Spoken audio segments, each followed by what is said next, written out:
ओम भूर्भुवः स्वः तत्सवितुर्वरेण्यं भर्गो देवस्य धीमहि धियो यो न प्रचोदयात्। ओम ऐं ह्रीं क्लीं चामुंडा विच्चे। मित्रों, मैं रामोद पांडे शास्त्री आज कुमारी वैष्णवी चैनल से आप लोगों के समक्ष श्रीमद् देवी भागवत तृतीय स्कंध से 29वें अध्याय को प्रस्तुत करने जा रहा हूँ।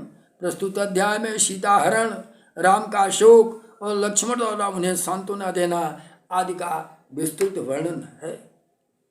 व्यास उवाच तदा कर्ण्यं पचो दुष्ट जानकी भय विह्वला वेपमानायुष्णं कृत्वा मनो वाचम उवाच पीलस्त्य किम सद्वाक्यं तुम अथम स्मरण मोहितः नाहं वै स्वैरिणी किंतु जनकस्य कुलोद्भवा गच्छ लंका दशास्य तुम रामस्त्वां वै हनिष्यते मत्कृते मरणं तत्र भविष्यति न संशयः। व्यास जी बोले, रावण का कुविचारपूर्ण वचन सुनकर सीता भय से व्याकुल होकर के कांप उठी। काम के वशीभूत होकर के और कहने लगी, माता हे पुलस्त के वंशज, काम के वशीभूत होकर के तुम ऐसा अनर्गल वचन क्यों कर रहे हो? मैं स्वैरिणी नारी नहीं हूं, बल्कि महाराज जनक के कुल में उत्पन्न हुई हूं। हे दस्कंधर, तुम लंका चले जाओ, नहीं तो श्री राम निश्चय ही तुम्हें मार डालेंगे। गक्ष लंका दशास्य तुम रामस्त्वाम वै हनिष्यते मत्कृते मरणं त्वं भविष्यति न संशयः। तुम्हारी मृत्यु हो जाएगी, भग जाओ। पर्णशालायां गतां च वहिं सन्निधौ गच्छेति वदति रावणं लोक रावणं सोऽहं कृत्वा निजं रूपं जमामोट जनन्तिकं बलाज्जग्रातां बालां रुदन्ति भो विह्वलाः। इतने में वह रावण अपनी वास्तविक रूप धारण करके तुरंत पर्णशाला में उसके पास जा पहुंचा और उसने भय से व्याकुल होकर के रोती हुई उस बाला सीता को बलपूर्वक पकड़ लिया। राम रामेति कृदन्ति अशोक बनिकायां सा स्थापिता राक्षसीयुता तद वृत्तान्नैव चलिता समाधानाभि किल। अपने वह राक्षस रावण जटायु को मार करके सीता के साथ लेकर आगे बढ़ देता है और दुष्ट आत्मा कुररी पक्षी की भांति क्रंदन करती हुई सीता को लंका में अशोक वाटिका में ले जा करके सुरक्षित रखता है और वहाँ राक्षसियों को नियुक्त कर देता है। रामो अपि त्वं मृगं हत्वा जगाम आदाय निर्वितं आयन्तं लक्ष्मणं वीक्ष किं कृते ते ये अनुज समम।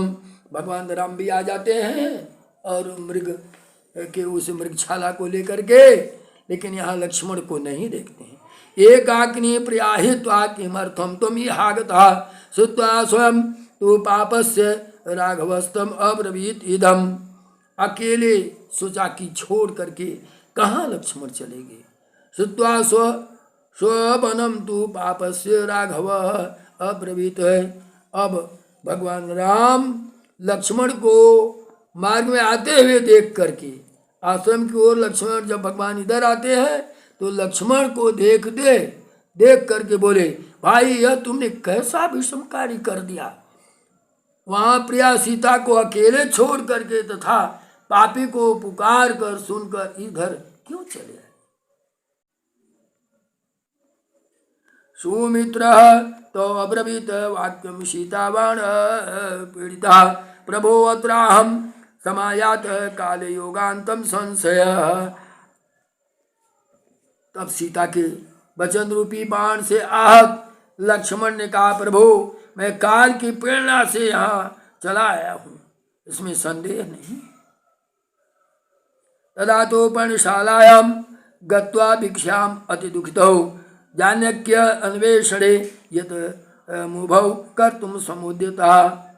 तदंतरे दोनों पर्णशाला में जाकर वहाँ की स्थिति देखकर अत्यंत दुखित हो जाते हैं और जानकी को खोजने का प्रयत्न करने लगते हैं। मार्गमाणौ तु संप्राप्तौ यत्रास्तो पतितः खगः जटायु प्रणशेषस्तु पतितः पृथ्वीतले तेनोक्तं रावणेनाद्यं हुतासौ जनक आत्मजाः मया निरुद्ध पापात्मा पतितो मृधेश्वरः।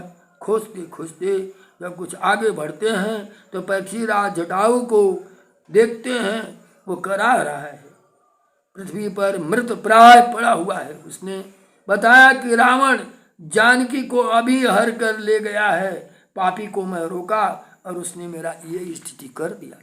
ऋजुक्ता सौगत प्राणा संस्कृत राघवेण वही कृति और्ध्यम दहितम च राम लक्ष्मण निर्गतो।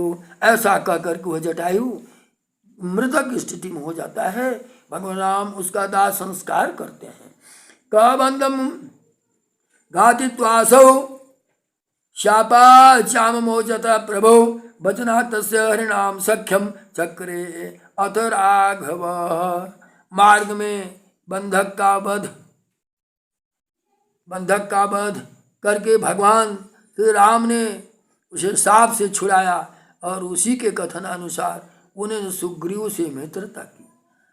हत्वा च बालिनं वीरं कृष्किंधा राज्यम उत्तमं सुग्रीवाय ददौ रामं कृत सख्यां कार्यतः तत्र वार्षिकान् मासास्तौ लक्ष्मण संयुक्तं चिंत्या जानकी चित्ते दशान अहृता प्रियां लक्ष्मण प्रारामस्थो सीता विरह पीड़िता सौमित्रे कह गया सुता जाता पूर्ण मनोरथा।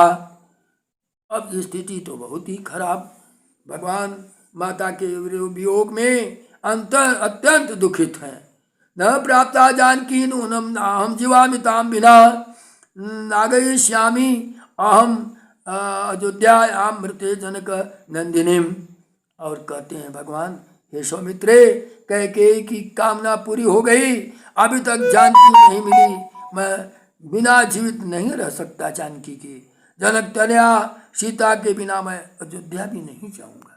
गतम राज्यम बने बासो मृतास्तो हृता प्रिया पीडयन् मां स दुष्टानां देवो अग्ने किम करिष्यति।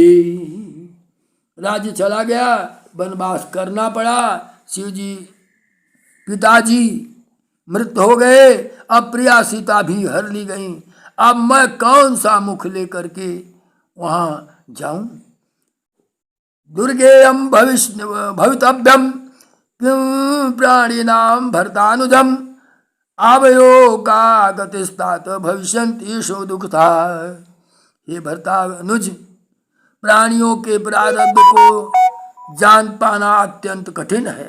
हे तात, अब हम दोनों न जाने कौन सी दुखद गति होगी। प्राप्यम जन्म मनोर्वसे राजपुत्रा उभौ किल बने अति दुखितो भोक्तारो जातो पूर्वकृतेन। अब वन में घूम रहे हैं और अत्यंत दुखित होकर के सीता मैया की तलाश में चल रहे हैं। त्यक्त्वा त्वमपि भोगांश मया स विनिर्गतः दैवयोगास सौमित्रे भुक्षम दुखम दुरत्यजम। हे सौमित्रे, तुम भी यो भोगों का परित्याग करके योग से मेरे साथ निकल पड़े, तो अब यह कठिन कष्ट भोगो। न कोऽपि अस्मत् कुले पूर्वं मत् समो दुःखाभाङ्गर अकिंचनो अक्षम क्लेशो न भूतो न भविष्यति किं करोमि अहं सौमित्रे ये मग्नो अस्मि दुख सागरे न चास्ति तरणयोपायो यह सहायस्य जे किल। हमारे कुलों में मेरे समान दुख भोगने वाला कोई अकिंचन असमर्थ तथा क्लेश युक्त व्यक्ति नहीं हुआ। हे लक्ष्मण, जब मैं क्या करूं, शोक सागर में डूब रहा हूं, मुझ असहाय को इससे पार होने का कोई भी उपाय नहीं दिख रहा है। न वित्तम च बलम वीरम त्वमेव सचराचर कोपि कस्मिन् करोमि अहम भोगे अस्मिन् व अनुजे गतम हस्तगतम राज्यम क्षणादि इंद्र क्षणादिंद्र समोपमाम वनवासस्तु संप्राप्य संप्राप्तम को वेद विधि निर्मितः बालभवास वैदेही चलिता चाव यो वह नीता दैवेन दुष्टेन श्यामा दुक्तरा भृशम। बाल स्वरूप बाल स्वभाव के कारण सीता भी हमें दोनों के साथ चली आई। दुष्ट देव ने उस सुंदरी को भी अत्यधिक दुखपूर्ण स्थिति में पहुंचा दिया। लंकेशस्य गृहे श्यामा कथम दुखे भविष्यति पतिव्रता सुशीला च मयि प्रीतियुता भृशम। लंकेश के घर में यह सुंदरी जानकी लंकापति रावण के घर में किस प्रकार दुखित होगी। न च लक्ष्मणा वैदेही सा तस्या भवेत् स्वैरिणीव परारोहा कथम स्याद जनक आत्मजा। वो जनक आत्मजा इस तरह से दुख भोगती हुई रावण के उस घर में रह रही होगी। तेरेत प्राणन नियंत्रिते मैथिली भरतानुजा न रावण से बसगा भवेति सुनिश्चितम। हे भरतानुज, वह मैथिली अधिक नियंत्रण किए जाने पर अपने प्राण त्याग कर सकती है। मृता चे जानकी वीर प्राणात्यक्षाम्य असंशय मृता च इदम सीतापांगी किम मे देहेन लक्ष्मण। निसंदेह अपने प्राण त्याग निश्चित रूप से, हे वीर, यदि जानकी मर गई तो मैं भी निसंदेह अपना प्राण त्याग दूंगा। हे लक्ष्मण, श्याम नयन सीता के मृत हो जाने पर मुझे अपने देह से क्या लाभ। एवं बिलपनम बानम तम रामम कमल लोचनम लक्ष्मण प्राधर्मात्मा सांत्वन्यग्र्या। इस तरीके से लक्ष्मण उन्हें सांत्वना देते हैं। धैर्यं कुरु महाभावो त्यक्त्वा कातरम इहम आनयिष्यामि वैदेही हत्वा तम राक्षसाधनम। हे महावीर, आप इस समय धन्य भाव होकर के इतना दुखित न होए। शीघ्र हम जानकी को वापस लाएंगे। आपादि संपदि तुल्या धैर्य भवन्ति ते धीरा अल्पधे यस्तु निमग्ना कष्टे भवन्ति विभवे अपि। विपत्ति तथा संपत्ति, इन दोनों ही स्थितियों में धैर्य धारण करते हुए जो एक समान रहते हैं वे ही धीर होते हैं। किंतु अल्प बुद्धि वाले लोग तो संपत्ति की दशा में भी कष्ट में ही पड़े रहते हैं। संजोगो विप्र योगश्च देवाधीनां भावपो शोकस्तु कीदृशः तत्र देहेना आत्मनि सकुचते। संयोग तथा वियोग, ये दोनों ही दैव के अधीन होते हैं। शरीर तो आत्मा से भिन्न है, अतः उसके लिए शोक कैसा। राज्याद्यथा बने वासो वैदेहार्णम्यथा तथा काले समीचीन संयोगो अभिभविष्यति। संयोग बश ऐसा हो गया, हम आप कर ही क्या सकते हैं। यह प्रतिकूल स्थिति आने से सीताहरण हुआ है। हम लोगों को धैर्यपूर्वक काम करना चाहिए। प्रातभ्यम सुख दुखानाम भोगन्याम निवर्तम क्वचित नान्यता जानकी जाने तस्मात् शोके त्यजनाधुना। हम लोगों को इस समय शोक और को त्याग करके उसकी प्राप्ति के लिए उपाय सोचना चाहिए। वानरा सन्ति भूयांसो गमिष्यति चतुर्दशम शुद्धि जनक नंदी नाम अनायिष्यमि ते किल। बहुत से वानर हैं, ये चारों दिशाओं में जाएंगे और जानकी को खोज कर अवश्य पता लगाकर आ जाएंगे। मार्ग की जानकारी करके मैं स्वयं वहां जाऊंगा और आक्रमण करके पाप कर्मियों रावण का वध करके मैं जानकी को अवश्य लाऊंगा। सहसन्यम भरतम वापि समाहुय महानुजम हनिष्यामो वयम शत्रु किम सोचसी वृथा अग्रजम। हे अग्रज, यदि इससे कार्य न चलेगा तो मैं भरत तथा शत्रुघ्न को भी सेना समेत बुला लूंगा और सीता को मैं वापस लाऊंगा। रघुनैक रथेनैव जिता सर्वा दिश पुरा तद्वंशजम कथम शोकम कर्तुम अर्हसि राघवम। हे भाई, हमें हे राघवेंद्र, आप उसी वंश के होकर शोक क्यों कर रहे हैं? पूर्व काल में राजा रघु ने केवल एक रथ से ही चारों दिशाओं को जीत लिया था। आप ऐसे कुल में पैदा होकर के इस ढंग से क्यों शोक करें? एको हम सकलानोस्तु समर्थो अस्मि सुरासुरान किम पुनः सहायम वै रावण कुल पांशनम। अकेला मैं सभी देवताओं तथा दानों को जीतने में समर्थ हूँ। आप कुल कलंकी रावण का वध करने में मुझे कोई कठिनाई नहीं है। जनकम वा समानीय सहायाम रघुनंदनम हनिष्यामि दुराचारम रावणम सुकंटकम। हे भगवान, आप हमारी रघुनंदन सहायता करें और मैं उस दुराचारी को शीघ्रवत समाप्त कर दूंगा। सुख्यांतरम दुखम दुखियांतरम सुखम चक्रनेमी वैकम तन्नम भवेद रघुनंदनम। मनोअति कातरम यस्य सो दुख समुद्भवे न शोक सागरे मन्नो मग्नो न सुखी त्याजत कदाचन। हे रघुनंदन, सुख के बाद दुख तथा दुख के बाद सुख पहिए की धुरी की तरह आता जाता रहता है, सदा एक स्थिति नहीं रहती। सुख दुख के आने पर जिसका मन कातर हो जाता है वह शोक सागर में निमग्न हो जाता है और कभी भी सुखी नहीं हो पाता। इंद्रेण व्यासनम प्राप्तम पुरा वै रघुनंदनम नवसम स्थापितो देवैः सर्वैर्मघवतः पदे स्थिता पंकज मध्ये च बहुवर्षेण गणानपि अज्ञातवासम मघवाम भीतस्त्वा दत्वा निज पदम। हे राघव, पूर्व काल में इंद्र के ऊपर भी विपत्तियां आई थीं तथा सभी देवताओं ने उनके स्थान पर राजा नहुस को स्थापित कर दिया था। उस समय इंद्र ने भयवश अपना पद त्याग कर बहुत दिनों तक कमल वन में छिप करके अज्ञातवास किया।